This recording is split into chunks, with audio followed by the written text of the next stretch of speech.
মেটালটা দেখান আমাকে। প্রথমে মেটাল বানালেন, এই মেটালটা কি উপাদান? মেটাল তো একটা ধাতু, এটা কোন প্রক্রিয়ার ধাতু?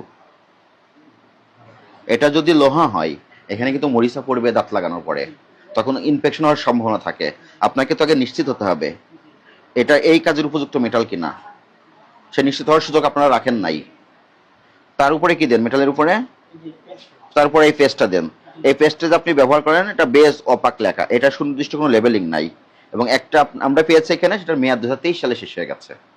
আপনি আপনার বক্তব্য আপনি এখান থেকে নিয়ে ওখানে ব্যবহার করেছেন, পারবেন না। এই কৌটা যেটা ব্যবহার করা হয়, এই কৌটাটারও মেয়াদ থাকে। যে প্লাস্টিক হয়, প্লাস্টিকের মেয়াদ থাকে, একটা প্লাস্টিকের পাত্র কতদিন ব্যবহার করা যাবে। আর তারপরে কি দেন? আটা দিলেন। তারপরে কোনটা দিলেন? পাউডার। এই পাউডারটা কোন দেশের? আপনার এখানে লেখা আছে চাইনিজ। চাইনিজ। এখানে কি লেখা? মেয়াদ উত্তীর্ণের ডেট থাকার কথা ছিল এখানে, এখানে নাই। তাহলে যিনি এটা ইম্পোর্ট করেছে তার কিন্তু এটা সঠিক তথ্য সংবলিত করতে হবে, লেবেলিং করতে হবে, সেটাও করা নাই। তা আপনি এটা ব্যবহার করছেন, এটা দিলেন। তারপরে কোনটা দিলেন? এটার কি কাজ? শেপটা তৈরি করেন। তারপরে কি কাজ?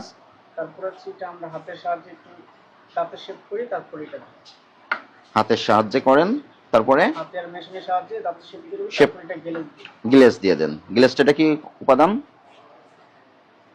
মেটাল বেনারিং প্রোক্লেইন। এটার মেয়াদ দেওয়া, এটা তো শেষ। এটা ইনটেক দেখান একটা।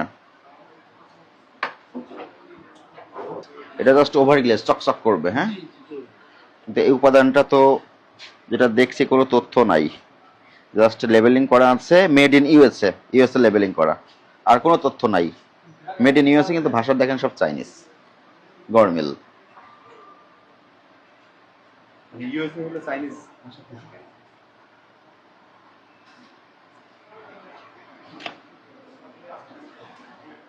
এই পাউডারটা কি উপাদান? নাম কি? নাম কি এটার?